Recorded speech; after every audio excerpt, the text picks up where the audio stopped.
We begin this news hour in the UK, where Liz Truss has been announced as the new leader of the governing Conservative Party and will replace Boris Johnson as Prime Minister. Ms Truss beat former Chancellor Rishi Sunak by around 20,000 votes in the leadership contest. The 47-year-old Foreign Secretary takes over on Tuesday after Boris Johnson submits his resignation to the Queen. In her speech, Ms Truss promised to tackle the worsening cost of living. I know that our beliefs resonate with the British people. Our beliefs in freedom, in the ability to control your own life, in low taxes, in personal responsibility. And I know that's why people voted for us in such numbers in 2019. And as your party leader, I intend to deliver what we promised those voters right across our great country. I will deliver a bold plan to cut taxes and grow our economy. I will deliver on the energy crisis, dealing with people's energy bills, but also dealing with the long-term issues we have on energy supply. Liz Truss. Well, for the very latest, we can cross live to London and speak to Arise chief correspondent John Cookson, who joins us from Downing Street. Great to see you, John. Welcome back from your break. And of course, this marks only the third time in history that a woman will assume power in Downing Street, but also she becomes Britain's fourth leader in a politically turbulent 6-year period. So how do you expect Liz Truss to lead the country?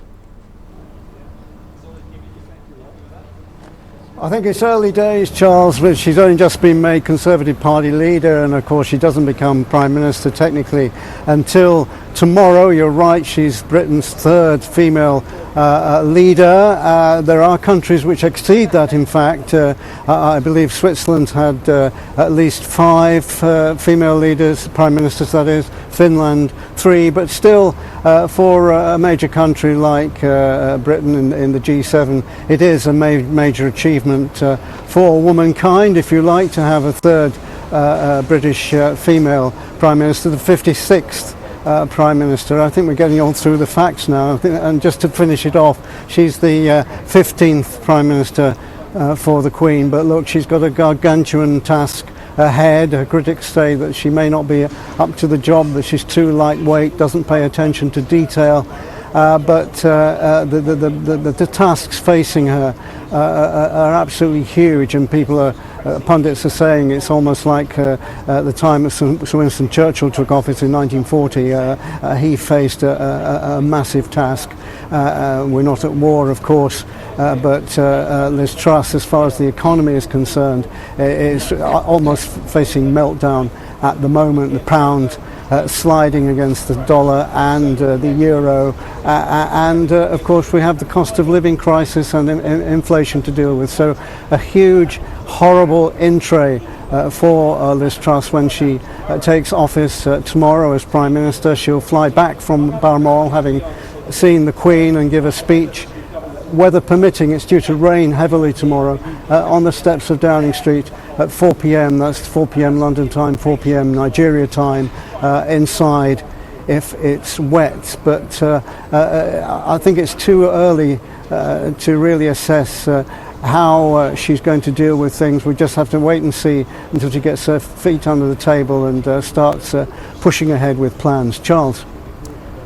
And John, what has this moment meant for people in the UK, this turning of another page in Britain's political history? Because, of course, she was voted in not by the electorate, but by 160,000 Conservatives.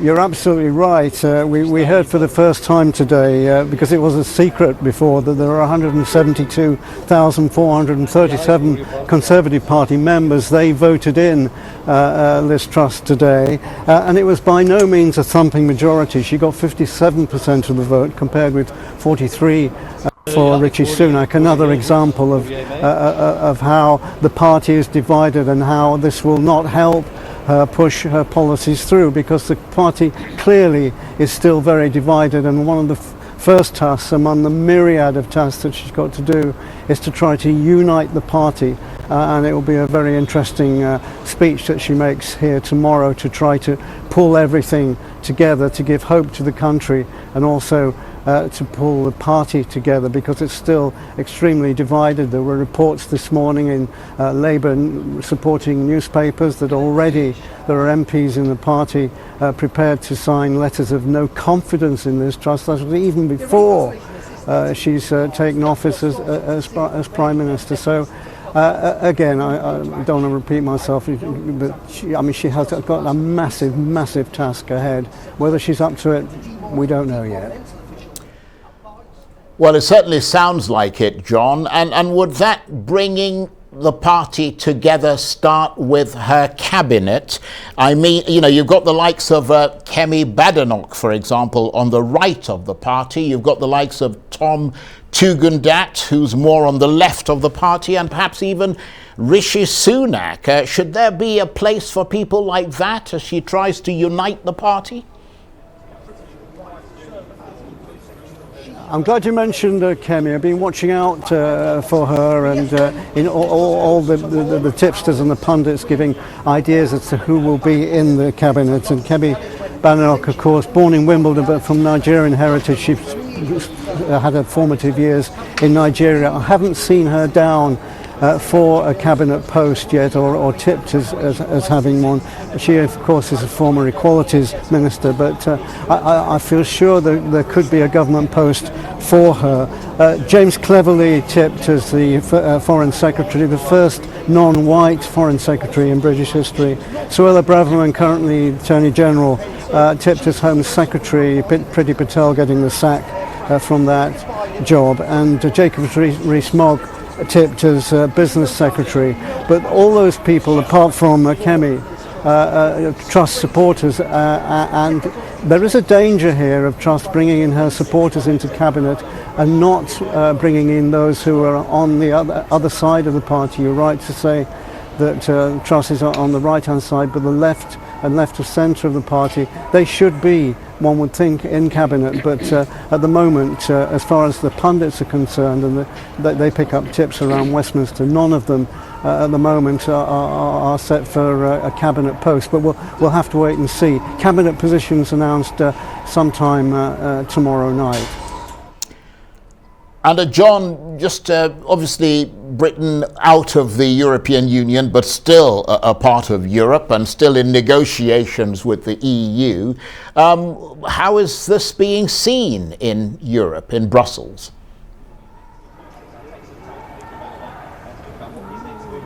That's a good point you make there, Charles.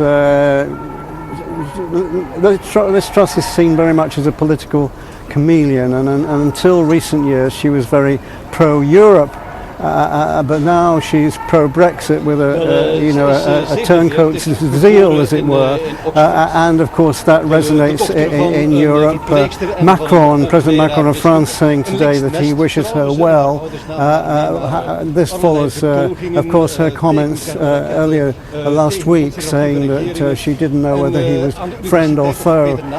There's some suspicion among European leaders about her standing and whether they can have a good relationship with Liz Truss, but to some extent that doesn't really matter right now, Charles, because domestic issues are so prominent, so needing of attention, that looking outside of the UK and a change in any foreign policy and relationship with the European Union, I think will take a backseat role at least till the end of the year, because the problems here in the UK are so huge. John, I want to thank you very much indeed for bringing us that story and for your analysis. John Cookson is Arise Chief Correspondent, and he was talking to me there from Downing Street.